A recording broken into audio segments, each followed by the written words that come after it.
Chapter 8. Over the Brandy.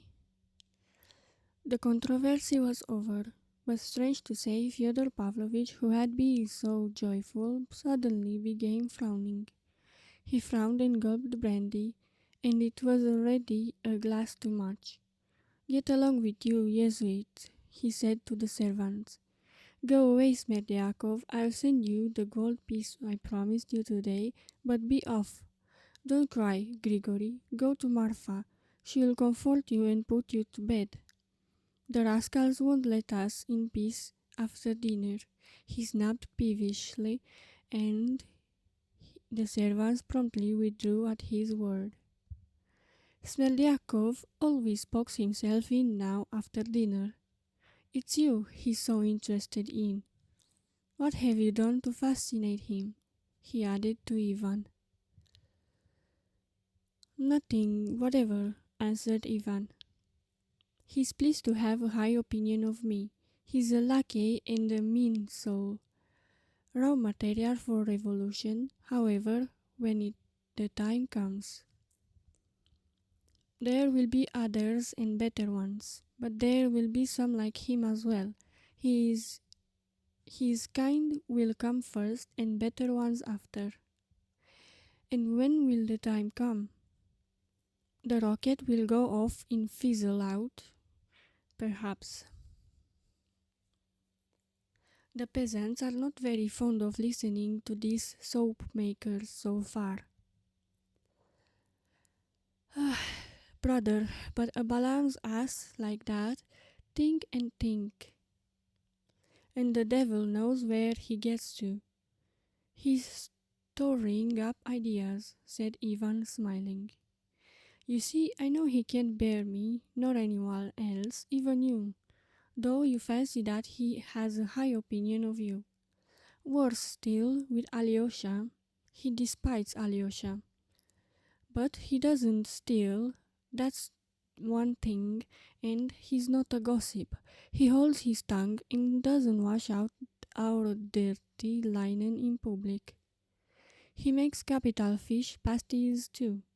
But damn him, and is he worth talking about so much? Of course he isn't. And as for the ideas he may be hatching, the Russian peasants, generally speaking, needs thrashing. That I've always maintained. Our peasants are swindlers, and don't deserve to be pitied, and it's a good thing they are still flogged sometimes. Russia is rich in birches. If they destroy the forests, it will be the ruin of Russia.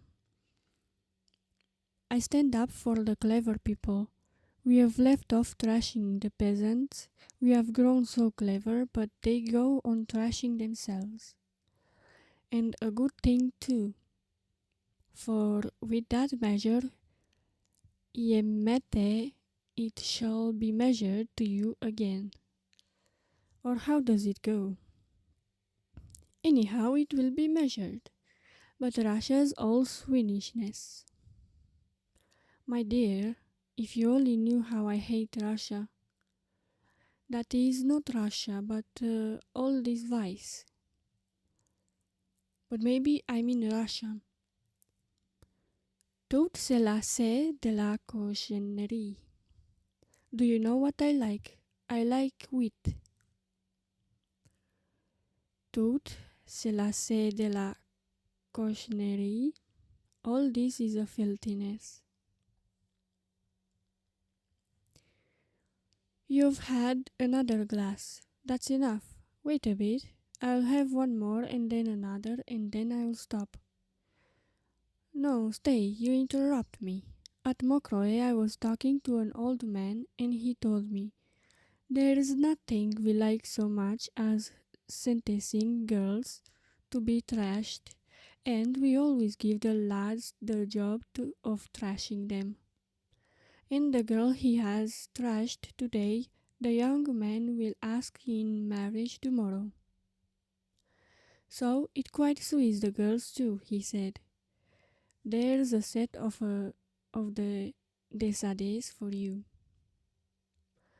But it's clever anyway. Shall we go over and have a look at it? Huh? Alyosha, are you blushing? Don't be bashful, child. I'm sorry I didn't stay to dinner at the superior's and tell the monks about the girls at Mokroe. Alyosha, don't be angry and that I offended your superiors this morning. I lost my temper. If there is a God, if he exists, then of course I am to blame and I shall have to answer for it. But if there isn't a God at all, what do they deserve? Your fathers. It's not enough to cut their heads off, but they keep back progress. Will you believe it, Ivan, that lacerates my sentiments? No, you don't believe it as I see from your eyes. You believe what people say, that I am nothing but a buffoon. Alyosha, do you believe that I am nothing but a buffoon? No, I don't believe it. And I believe you don't, and that you speak the truth. You look sincere and you speak sincerely, but not Ivan. Ivan's supercilious. I'd make an end of your monks, though, all the same. I'd take all that mystic stuff and suppress it, once for all over Russia, so as to bring all the fools to reason. And the gold and the silver that would flow into the mint. But why suppress it? Asked Ivan. That truth may prevail. That's why. Well, if truth were to prevail, I know you'd be the first to be robbed and suppressed. Ah, I dare say you are right. I am an ass, burst out Fyodor Pavlovitch, striking himself lightly on the forehead. Well, your monastery may stand then, Alyosha, if that's how it is. And we clever people will sit snug and enjoy our brandy. You know, Ivan, it must have been so ordained by the Almighty Himself. Ivan, speak. Is there a God or not? Stay, speak the truth. Speak seriously. Why are you laughing again? I am laughing that you should have made a clever remark just now about Smelyakov's beliefs in the existence of two saints who could move mountains. Why, am I like him now then? Very much. Well, that shows I'm a Russian too, and I have a Russian characteristic. And you may be caught in the same way, though you are a philosopher. Shall I catch you? What do you bet that I'll catch you tomorrow? Speak all the same. Is there God or not? Only be serious. I want you to be serious now. No, there is no God. Alyosha, is there a God? There is. Ivan, and is there immortality of some sort? Just a little, just a tiny bit? There is no mortality either. None at all? None at all. There is an absolute nothingness then. Perhaps there is just something. Anything is better than nothing. Alyosha, is there immortality? God and immortality? God and immortality. And God is immortality. Hmm. It's more likely Ivan's right. Good Lord. To think what fate, what force of all kinds man has lavished for nothing on that dream, and for how many thousands years. Who is it laughing at man? Ivan, for the last time, once for all, is there a God or not? I ask for the last time. And for the last time, there is not. Who is laughing at mankind, Ivan? It must be the devil, said Ivan, smiling. And the devil? Does he exist? No, There's no devil either. It's a pity. Damn it all. What wouldn't I do to the man who first invented God? Hanging on a bitter aspen tree would be too good for him. There would have been no civilization if they hadn't invented God. Wouldn't there have been without God? No. And there would have been no brandy either.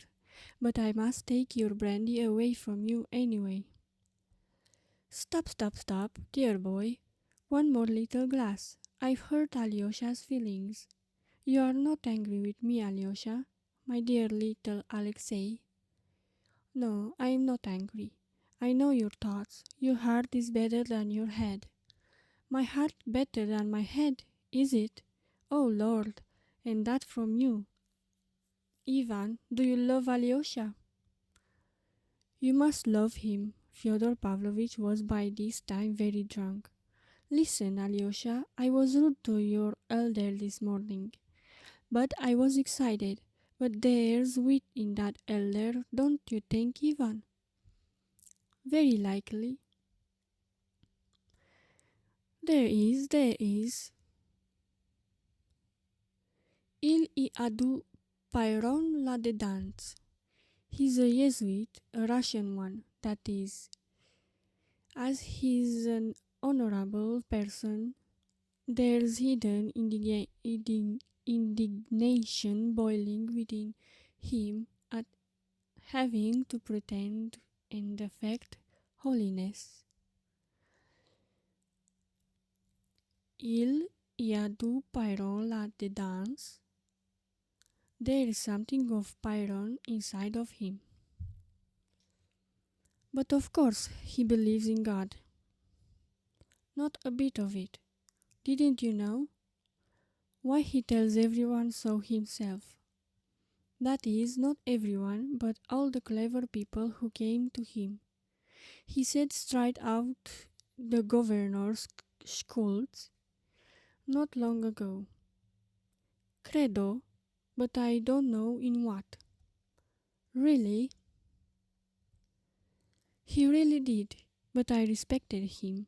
There's something of Mephistopheles about him. Or rather, of the hero of our time, Arbenin, or what's his name. You see, he's a sensualist. He's such a sensualist that I should be afraid for my daughter or my wife if she went to confess to him. You know, when he began telling stories, the year before last he invented us to tea. He invited us to tea with liqueur. The ladies sent him liqueur, and began telling us about all the times till we nearly split our sides,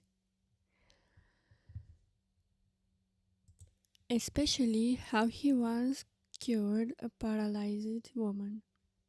If my legs were not bad, I know a dance I could dance you, he said. What do you say to that? I have plenty of tricks in my time, said he. He did Demidov, the Melchior, out of 60,000. What? He stole it? He bought him the money as a man he could trust, saying, Take care of it for me, friend. There'll be a police search at my place tomorrow. And he kept it. You have given it to the church, he declared. I said to him, You are a scoundrel, I said. No, said he.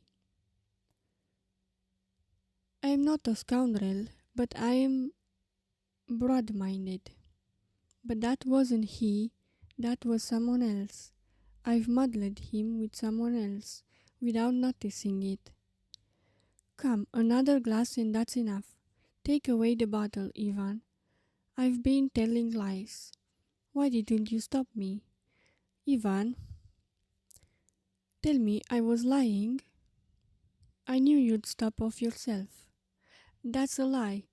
You did it from spite, from simple spite against me.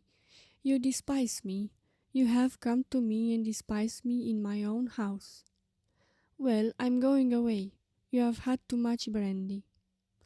I I beg you for Christ's sake to go to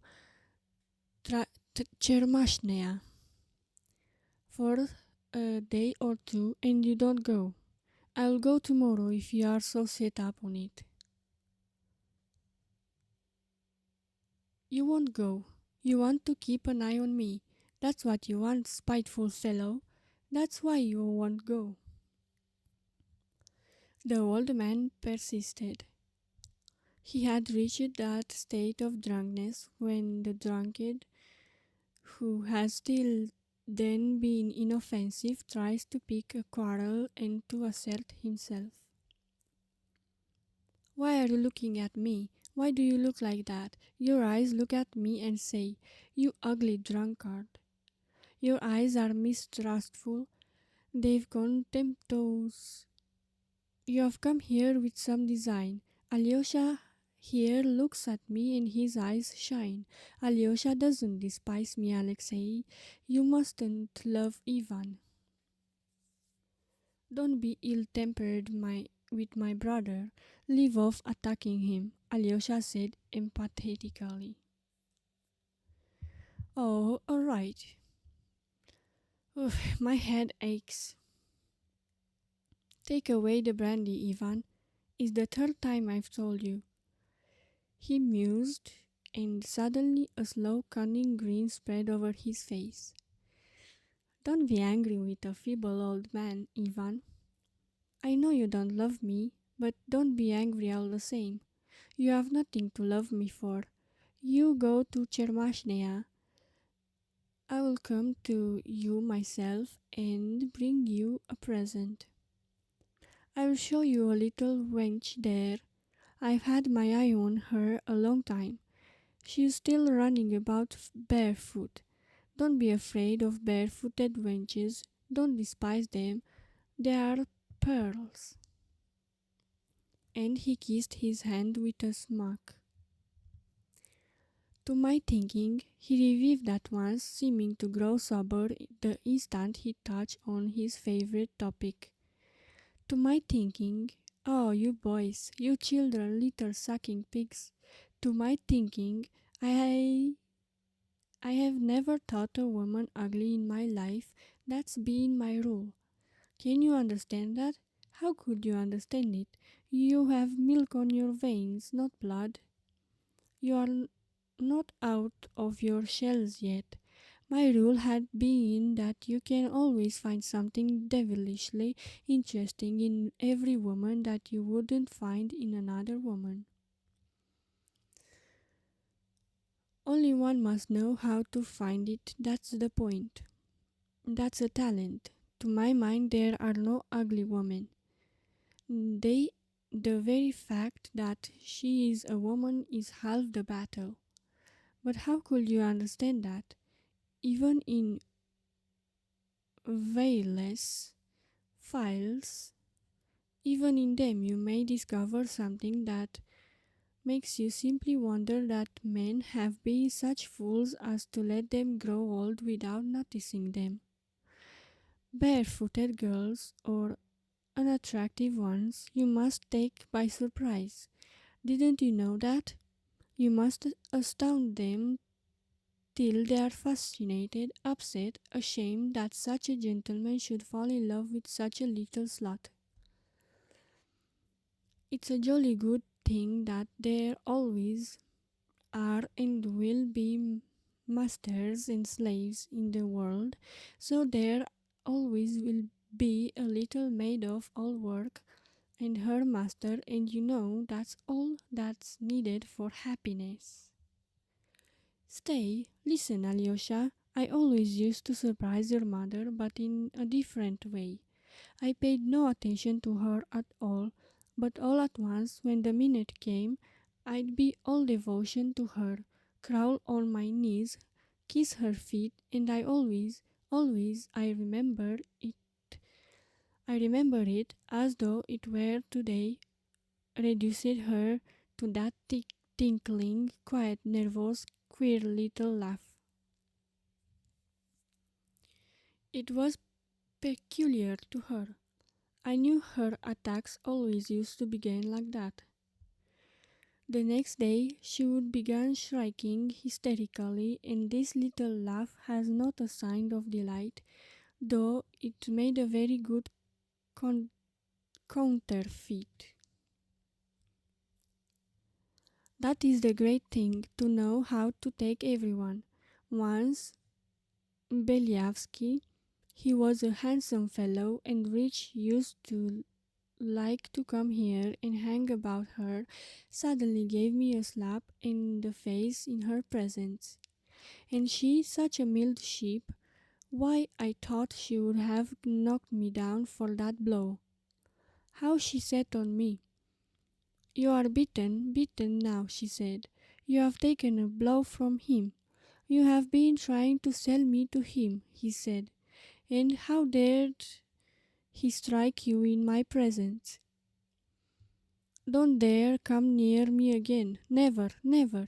Run at once. Challenge him to a duel.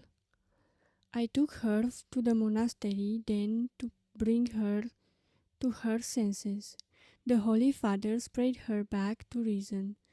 But I swear by God, Alyosha, I never insulted the poor crazy girl.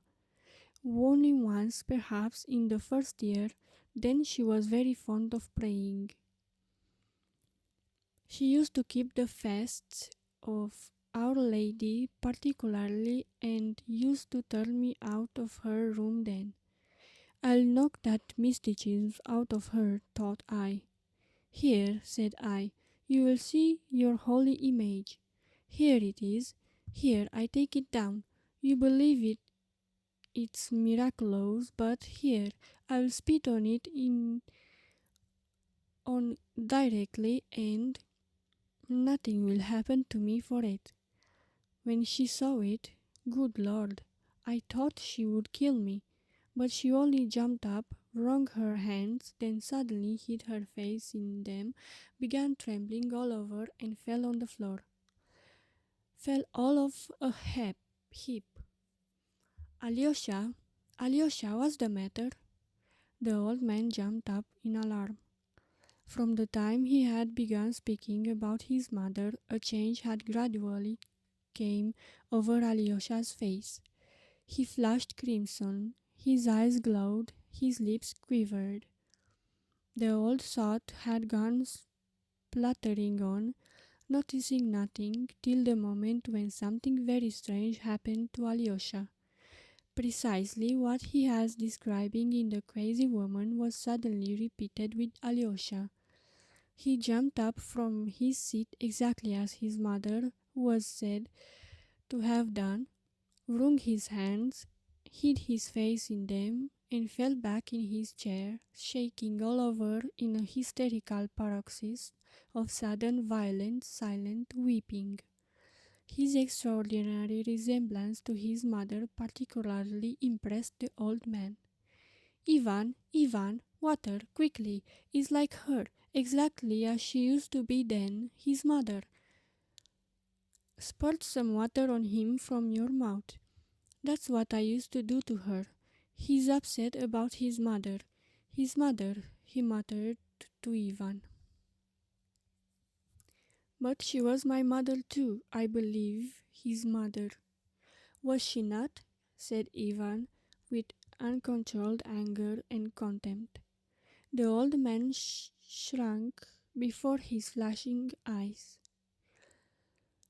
But something very strange had happened, though only for a second. It seemed really to have escaped the old man's mind that Alyosha's mother actually was the mother of Ivan as well. Your mother? He muttered, not understanding. What do you mean? What mother are you talking about? Was she? Why, damn it, of course she was yours too. Damn it, my mind has never been so darkened before. Excuse me, why I was thinking Ivan. He stopped. A broad, drunken, half-faceless grin overspread his face. At that moment a fearful noise and clamour was heard in the hall. There were violent shouts, the door was flung open, and Dmitri burst into the room. The old man rushed to Ivan in terror. "He'll kill me! He'll kill me! Don't let him get at me!" he screamed, clinging to the skirt of Ivan's coat.